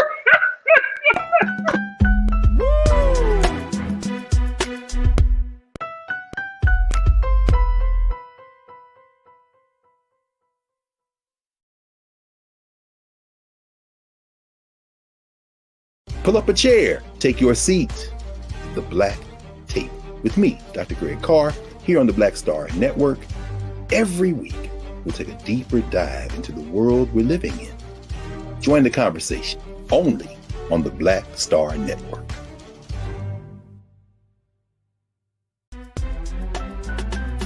I'm Faraji Muhammad, live from LA.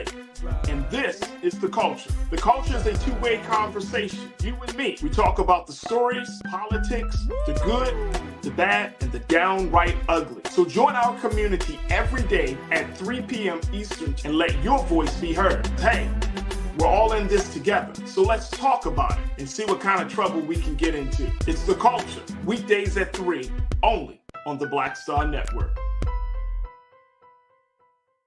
When you talk about blackness and what happens in black culture, we're about covering these things that matter to us, speaking to our issues and concerns. This is a genuine people-powered movement. There's a lot of stuff that we're not getting. You get it, and you spread the word. We wish to plead our own cause.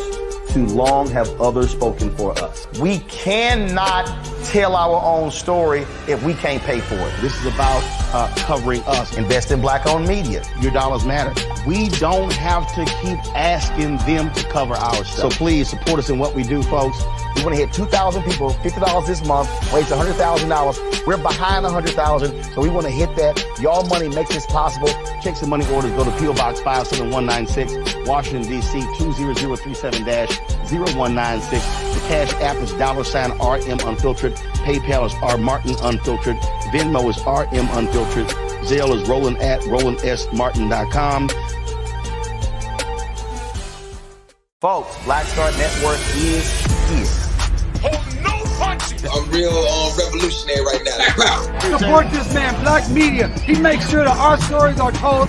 Thank you for being the voice of Black America, Roland. Stay black. I love y'all. All momentum we have now, we have to keep this going. The video looks phenomenal. See, there's a difference between Black Star Network and black-owned media and something like CNN. You can't be black-owned media and be scared. It's time to be smart. Bring your eyeballs home. You dig?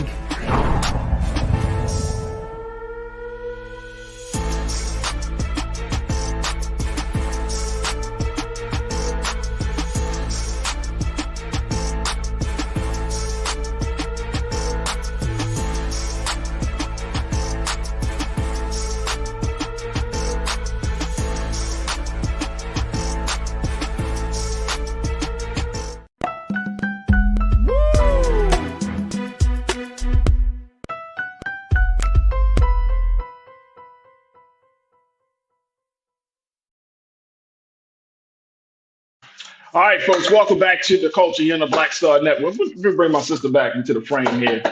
Hey, look, politics, man, this stuff is crazy. But look, with all due seriousness, though, Suzette, here's the thing: as we talk about what's next for the speaker seat, I'm not just looking at this current, even though this is a historic moment. It's part of a larger, bigger picture to me. Mm-hmm. And what my concern is, I don't think anyone can gloat. I don't think that anyone can be like, yeah, this is a victory. The way things are in our political, whether it's our political discourse or what we're seeing, this is all very telling. This is concerning. And in some cases, it's just outright like, is this really happening? This is not a time to gloat. I don't care from either side, because it could be a win for the Republicans today and a loss for Democrats tomorrow. You know what I'm saying? It's president. You know what I'm saying? Like at the end of the day, I think we should all take a step back and really look at the dynamics at play here, the forces at play here, where our system is falling. The two major parties, you have these two major parties. Let's look at this GOP. But the GOP is a major, major party that is crumbling. It's falling in on itself. And this is the state of our political democracy. We often talk about the government in other countries. We talk about, the unstable governments of other countries. There are political and social scientists that have been looking at the state of democracy. Even when back in 2016, ever since Trump got into office and things have gotten more and more exacerbated. Obama got elected. Or even Obama. There you go. Great point. When Obama got elected, so you're talking about 2008 up to 2023, so 15 years. And they are saying that the things, and this is not me making this stuff up, folks. Y'all can go read it. Social and political scientists are saying that the things that we're seeing are leading to an unstable government, either civil war, or you're going to have government factions that will start to emerge. And guess what? People are going to start to take sides, and we're going to see clashes within the government. You see what I'm saying? We don't have the liberty, nor can we say it with good conscience to to offend another country's government when our government is falling apart. Like, I know that we are still a little bit over a year away from this national election. And look at how fast, like, we never thought we would be in a space like this. So I'm just saying, for us as Black folks in this country, and for all of those who are not a part of the community, but are just tuning in, this is a serious, serious situation. Like, yeah, we can kind of laugh and joke about some things, but in the big scheme of things, this is very serious, because this is our life. This is talking about the sustainability of law and order in this country. This is talking about the Constitution. Whether people are we are going to open up ourselves to having people in government that don't give a damn about the founding documents and ensuring human rights and civil rights. There are some huge questions on the table, and there's nothing to gloat about. I don't give a damn. It might be a little political victory here and a little political victory there, but at the end of the day, America's in trouble. I think people are upset. The Democratic side is not gloating or celebrating or any of that. They are looking at it like, what in the world is going on? I think American people as a whole who are paying attention to politics are also quite taken aback, to put it lightly, as to the state of affairs. Now, in my opinion, I would look at it as a chance for us to reevaluate and see that our values across the board, for the average American, I'm not talking about politicians, we have a lot in common. Basic trust of governance has changed, but I think if you look at the average guy in Ohio, the average dude in Iowa, the average dude in New York, the average dude in Florida, they are looking for the same things out of life and expect similar things from their government. Again, we have this political class that has now set a table that we may see, and I wouldn't go as far as saying civil war. I hear my dad talk about it, but I think it will open the door for political violence, like we've seen for sure. Oh yeah, seen it, great point. Great point. And beyond. But I think as a whole, if we get beyond the memes and the talking points, Americans have more in common than we do. That these small, again, very fractionalized groups that are kind of breakaway. Really kind of outlier thinking, but they have voters, right? They have districts cut for them, and they have voters that are saying, I'm not agreeing with what America is going towards, the new diversity, the new economics, more people having access to, different types of leadership, whatever that is. There are people who, in fact, don't like what's happening. And so you get this extreme right. But I think there are a lot of us sitting in the middle who do say, as a whole, we have a lot more that, again, we can work together on than we need to go to your corner, go to my corner, and never look at what we have in common. Again, we have this mentality among those who have been given life by the former speaker and entertaining their foolishness, entertaining their very out of the ordinary, far right politics. They are now making them more powerful than they ought to be within the Republican caucus. And because Republicans control the House, they are now in complete disarray. So I don't think anybody's celebrating this. Kevin McCarthy did this to himself. Oh yeah, no doubt. And I'm not saying it. And I'm not saying it. Sitting at their table and allowing him to sit with these people. What happens when evil prevails is because good men have done nothing. So if his style of leadership is to look at this, again, far right fraction, less than 4%, voted him out and say, oh, I'm gonna blame Nancy. No, ma'am. No, sir. No. Let's look at who you gave life to and gave credibility. But see, that's the thing, though, Suzette. have outshined you. I see Matt Gaetz on the steps giving with a gaggle of 100 press running behind him, trying to figure out what the Republicans are going to do. Is he the leader?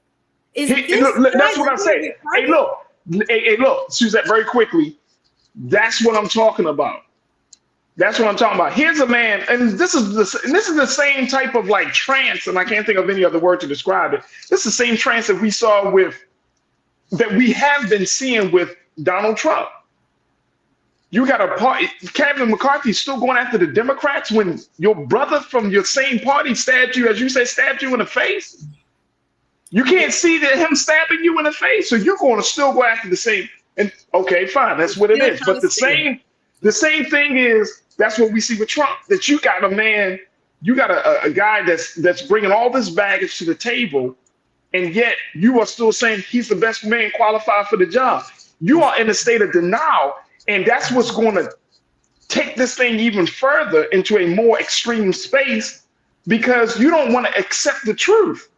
And you want the American people to believe this BS. Mm-hmm. You see what I'm saying? You're trying to change the narrative. We're looking right at it. Yeah. And that's the part about it. It's like, bro, we see people climbing the walls and y'all say it's tourists. What the hell are you talking about? And see, that right there is going to put all of us in a position where, I'm saying, for good conscience, black people, white people in this country, Asian, Latino, if we got conscience and we want to see a better place, we can't be silent. Now, that could mean, to my sister Corinne always check me. She's like, Faraji, just don't try to disparage people from voting. That means that you do need to vote, but at the same time, we got to put other things in action along with the voting, right?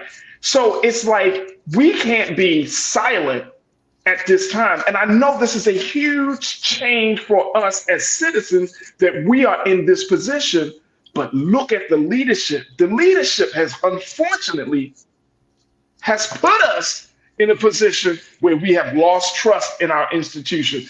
We do not believe what comes out of the mouths of political leaders.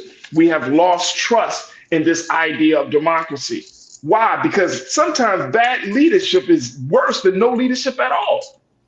Because it leaves a scar. Yeah. And again, sometimes you can't come back so easily from it. Hello, Florida.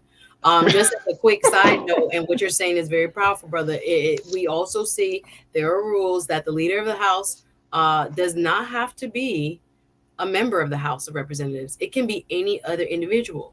So we are seeing names that are being floated that are not members of that body, not elected, as far right as, again, Mr. Trump from that side, as well as like a Liz Cheney. But remember, people like Liz Cheney, who as a Republican paid the highest price for calling out Mr. Trump and the shenanigans that took place leading up to and on January 6th to overthrow a duly elected president of the United States. You know, she was primaried. They put somebody in her race to run against her, and Mr. Trump and those that follow him endorsed that person, and she lost her seat. The couple of hardline, trying to take a stand, Republicans who stood up to what has been going on have lost their seats and are no longer serving. So again, they have a crisis in leadership for sure. Who are an identity crisis as well. Very quickly, there's been, and our team here has told us that they are trying to float around the idea of putting Trump in, or having Trump as a Speaker of the House. From your understanding, how would that work? And I'm not giving too much. This is like rumors and stuff. It's all about the votes. He'd have to get the votes. You need 218. So if he got that 218, it's possible. Right? Wow. As duly nominated. Even with all of his legal issues, he could still be essentially, and he's out of office, so he's not considered to be. No, you don't have to be a member of the House of Representatives to be the Speaker of the House. Wow. So people can be outside of that. So so it can be a totally neutral person that has government experience or has business experience or has a respect of both parties so that they can get the business of the people done. But what again is on the line, budgetarily speaking, while we have no leadership, in our US, the people's house, right? Again, this is the body that is the larger house based on population. Each of these districts are drawn, right? So you have a state of 40 million like California. They have more Congress people than a smaller state with a few 100,000 people, unlike the Senate, which is the stronger body, 2 per state, no matter how many people live in that state, right? So we're looking again at what cannot happen while we await a new speaker. And again, we have made promises and commitments to allies such as Ukraine, to others around the world, that this small faction of the Republican Party is going to use the power and the role of their small but very obviously powerful caucus of saying, we don't want to keep funding Ukraine. We don't want to do anything but form, a stronger border and certain things that they say they stand for. That's what they say. And so therefore, they're not going to do business with the new person who is nominated unless they get what they want. This is a very dangerous time for us to see, again, the crisis of leadership on the majority side. They have the most votes. That's why they elected their speaker. But the very own party ousted the speaker. So while this is happening, we don't have the business of the people that should be happening. We have debts and obligations, all kinds of stuff. Again, the government is looking at a shutdown in a few weeks. And in the meantime, they're over here, causing a chaos within their own party. Again, it's really disheartening. But once again, the ballot box for me is a cornerstone strategy, yet and still how our Democratic side does respond to who's going to be nominated is going to also be a part of the strategy. But yeah, we create this issue. I just want to be very clear on who created this issue that we see. And again, no, you're right. Given to us, again, we all live in this country and we're looking at the House of Representatives, the People's House, for their leadership. And right now we don't have one, but that is strictly because those 8 people had the power to unseat the leader that had been chosen in January. So we'll see who comes up in the ranks and who's next week. Culture crew member, very quickly, culture crew member Sophia Maybank said that that Kevin McCarthy was essentially trying to do the right thing and keep the government open. He was trying to do the right thing, right? But let me just share this with you, Sophia. You may have seen this. Donald Trump, when he was asked questions about the government shutdown, do you know what this man actually said? He said, let it shut down. And I'm only bringing this up to show you the mindset, not just of him, but those who want to create chaos and disorder. And again, we got to be clear about where we stand as Black America, right? But that's his mindset. He's like, let it shut it down. So how far will that situation go? Also, my producer, Lise, she said that the Constitution does not explicitly require, you just made this point, does not explicitly require for the Speaker of the House to be a member. So now we might have to have a constitutional convention at some point, because it keeps going back to I'm seeing the common thread that it always keeps going back to the Constitution. Since that founding document did not detail things, there's so much up for interpretation that it leaves big holes for possible rebellion, big holes for possible extremism. And that's what some political scientists are now starting to say more and more of, Suzette, that the Constitution might actually be part of the problem.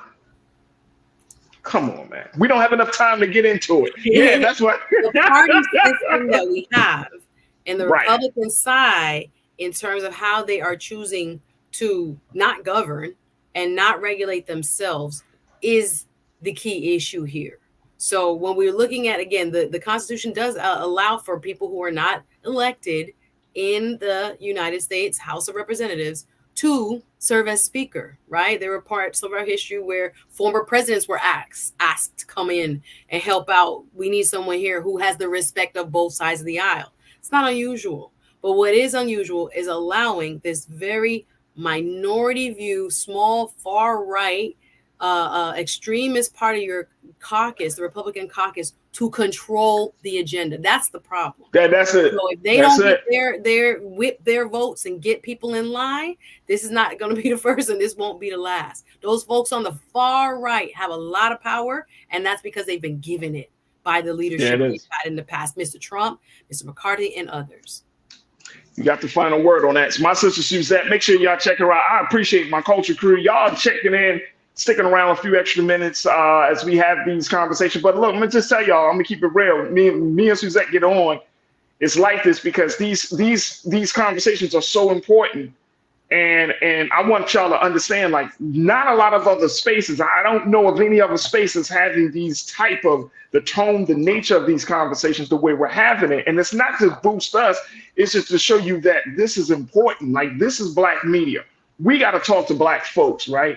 But for those who may not be Black, join us in the conversation. But come in here with conscience, understand that this is very serious because we have always been on the back end. We've always taken the brunt of this. And so when we're looking at this, there's the old saying, when white America gets a cold, Black people have pneumonia. Mm-hmm. We might be finding ourselves in a situation like this, that when white America it has a cold, then Black America, if white America has pneumonia, then Black America, we just, woo. We're on life support, Raj. We're on life support. God help us all. But no, this we is but the whole country is on life support. I mean, and this is not to make fun. I don't get no benefit from saying I'm looking at this and saying like, yo, how do we really change this? And I'm serious. Like, how do we really change the course of how do we save ourselves? And yeah, we could talk about saving democracy because we are all still entrenched in this system. So this is not like, oh, no, we got one. Or this is not about victory and losses. This is about, we're looking at something that is very historic and something that's very big and it's outside of ourselves. And how do we prepare for it? Like, seriously, how do we prepare for this breakdown, this disruption, this chaos that is continuing to ensue within our American government? Right. It's a very, very dire situation. Look, Suzette, speak. We're here having these conversations, Raji. It's absolutely. I appreciate you. I appreciate you, brother. Absolutely. Oh, y'all, make sure y'all follow my sister Suzette. Y'all can see her on social media. Follow her, Suzette Speak. Please. Yeah, subscribe. She's y'all hear what she brings to the table. She's dynamic. Thank you. She's dynamic and she loves the crew. And more importantly, she loves just putting out there good information, stuff that we can actually hold on to and actually, benefit from. So big shout out to my sister Suzette Speaks once again. Suzette, thank you so much for being so good for the culture. My pleasure. See y'all soon. Thank you again. All right. Thank you. All right, folks, that's going to do it for us. I thank you for spending some extra time with us. Make sure y'all continue to support us here on the Black Star Network. I see them likes are up. There we go.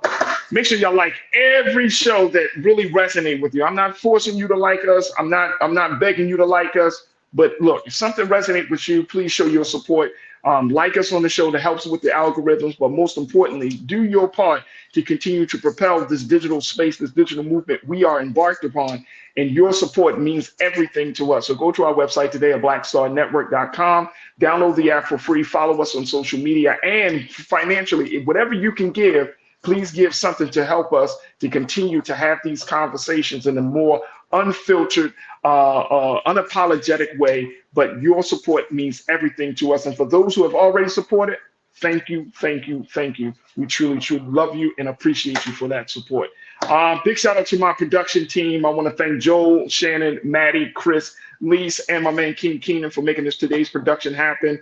And again, folks, thank you so much for tuning in. Stay tuned. Up next at 6 p.m. is Roland Martin Unfiltered. Follow me on social media at The Real Faraji. And as always, never be afraid to challenge what's wrong. Stand for what's right while being yourself in the process. God willing, we will be back tomorrow for another exciting edition of The Culture right here, only here, exclusively here on the Black Star Network. Have a great afternoon and evening. Peace.